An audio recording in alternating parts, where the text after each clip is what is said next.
The time is just gone 9 minutes to 9 a.m. as we continue with the broadcast this morning.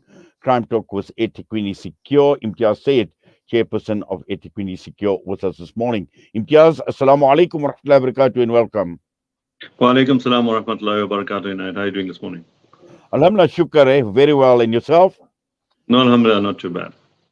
Imtiaz, I think something we need to talk about the involvement of communities, the involvement of civil society, considering where we are as a country. And early on, I was talking to somebody talking about the government and saying the government at this point in time is a destructive force.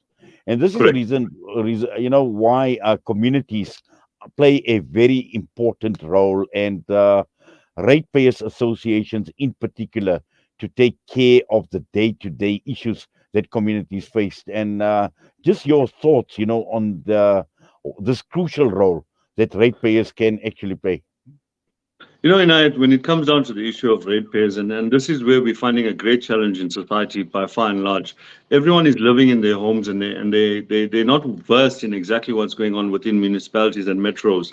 And ultimately, when you go around and you start listening to things where we're hearing that many municipalities are in financial distress, there's the corruption, there's all of these little things. The impact on that ultimately comes down to the ratepayer by far and large. And the questions we are now raising is that what are ratepayers actually doing in terms of mobilizing themselves in a proper understanding of what's going on in terms of services that they're supposed to be getting comparatively to what they are getting? And how are they mobilized enough to start educating themselves, firstly, on what is it that they're supposed to be getting? And how do they now start enacting or acting up towards municipalities to say that this is what it is. We're 73% contributors towards the operational expenditure of the city. We're not getting services. What are you going to do about it? And we're going to stand together and start moving forward. So we did quite a while ago come up with the concept of the eThekwini Joint Ratepayers Association. But what we are saying is that when you come to a particular ward in Ayat, there's differences within the ward based on voting district, and the differences are based on affluency and the dynamic of the area by which you come. So in a particular area or in a particular ward, you might have people that have bought their homes, you might have rental stock, you might have informal settlements. The dynamics of all of these different people, irrespective of their portfolio within society, still comes down to ultimately they're requiring a service. Is the services different between the different capacity of people? Yes, it is. So we're saying that ratepayers associations should be formed per voting district and not ward based. Because when you take all of the issues and compound it into a ward, you really come down to a problem wherein priorities supersede one another. And that's the cause for concern. So we're saying ratepayers associations need to be formed. They need to be starting to talk to councillors. They need to be starting directly talking to municipalities through the likes of iTrump and all of these different organizations that exist within society or within municipality, and start getting services delivered in a proper understanding and in a proper climate. Yes, and also what's important is to get the right people for the job, because this, Absolutely. if one wants to make maximum impact, and I'm sure that the requirements to have the people who are the perfect fit for the job, absolutely crucial. Yeah. The thing is, what we found in the past is that ratepayers associations and civic bodies, for that matter, have become just complaint shops, wherein they just want to invite municipal officials over to listen to what they have to say. Wherein we believe that that shouldn't be the cause. The cause should be very, very prescriptive to say that this is what we are speaking to. It's basic services, it's trade services, it's DSW, it's water, it's sanitation, it's electricity, it's load shedding, it's all of these different things. I mean, currently in eThekwini, we have a problem wherein after load shedding, many areas are left without power because of the trips that happen internally at the location of where these areas are. But now we're having an issue with overtime staff where they're saying that there's no overtime, so therefore we can't attend to your complaint. And it's taking anything between 12 and 36 hours to restore your electricity power. Now, how does that impact on the economy? It impacts on the economy in many ways. Firstly, if you're in a residential area, you're unable to go to work, or you're going to work frustrated, you're not productive. And if it's in a business district, we ultimately have a major challenge because for that 36 hours, there's no production. So what are we doing to the economy? And we start looking at things in our own perspective as the city. We start looking at things in our own perspective as society, when we all need to start coming together and understanding that this is the direction we need to move forward. Yes, and also just in terms of recognition of this Yes. body? How much recognition is given to a body like the Ratepayers Association?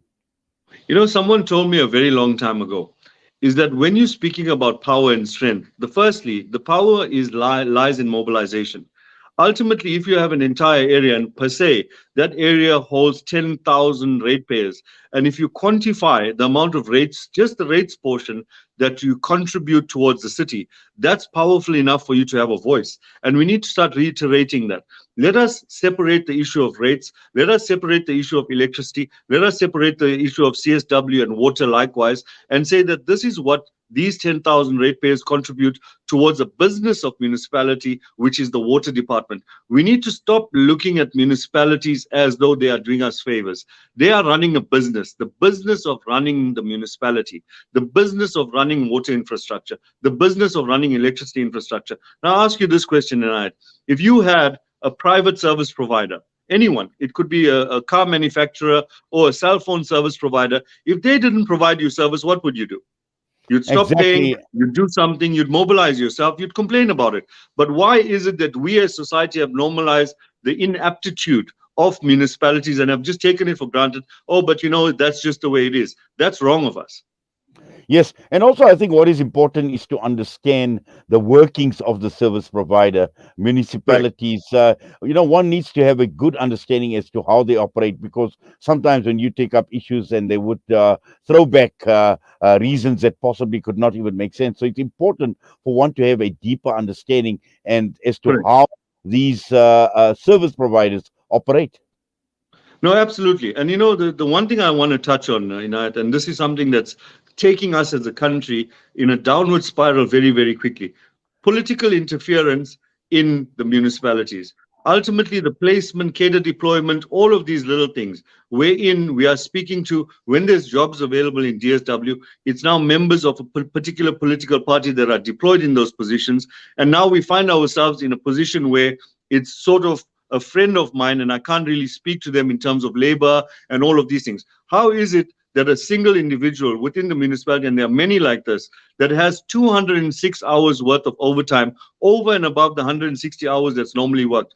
How is the city compliant with basic conditions of employment when you only allowed 40 hours of overtime per month? What are we doing? But when we speak to it, we're saying, but if you're working 200 hours worth of overtime, you're getting paid double time and time and a half.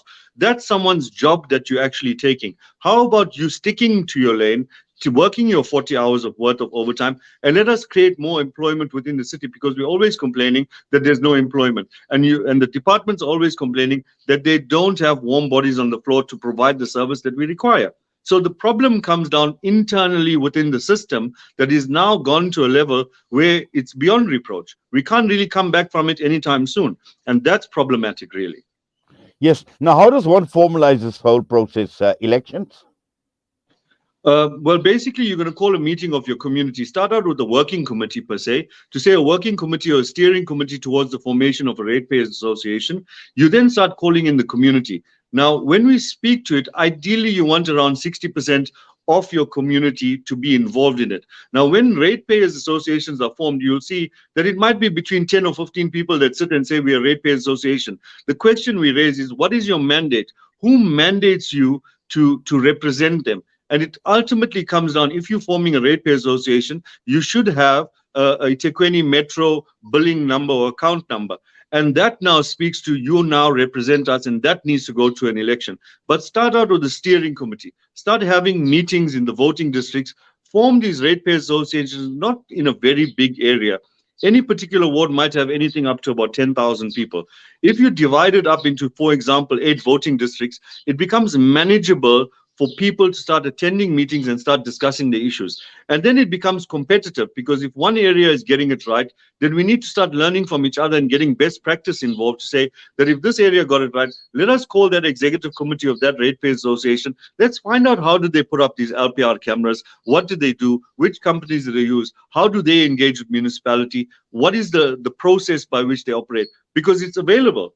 People are willing to teach each other. We as leaders need to understand that we don't know everything. And when we don't know everything, we must go and seek knowledge from those that know, start inculcating what they have and start moving forward in that direction. We see amongst many urban population and people of affluency, there's a lot of conflict and inner bickering about smaller issues when we negate to really understand the true impact and the responsibility we have on our shoulders to address the bigger issues which will affect us in the future and our youth in the future in this country if we don't do something now. Well, exactly. And I think also, people have got to a stage where they become so disgruntled, disillusioned, that it appears as if they don't care anymore. And that is the reason why we find the type of apathy, even in terms of numbers, with people attending any forums or anything that is in the interest of the community. I think the first challenge we have there United is leadership. Ultimately, leaders need to start learning to listen to people. And when you start listening to people, you realize that many of them have their own solutions. It's about how we garner support from each other to start pushing those agendas and those solutions together. It's not about being autocratic or dictatorial and this is what we're going to do and and all of those things. It's about saying these are the problems of society. Who are the people responsible for these problems? And let's take it to them in our numbers. And that's the ideology by which we are saying that ratepayers need to form themselves very quickly if we're going to save this country. Really, if we're going to save this country, it comes down to ratepayers. That's all the municipalities really depend on. It's ratepayers and taxpayers at the end of the day. And if we don't start protesting, I'm not saying don't pay your rates. I'm saying pay in protest. Pay and protest and make sure you're getting your services delivered today. Well, Imtiaz, we're going to have to leave it at that. As always, we appreciate your time with us. Assalamu alaikum wa rahmatullahi wa barakatuh. Wa alaikum salam wa rahmatullahi wa barakatuh. Imtiaz Syed joining us this morning. And with that, we're heading for the news. We've got Zahid Jedward standing by.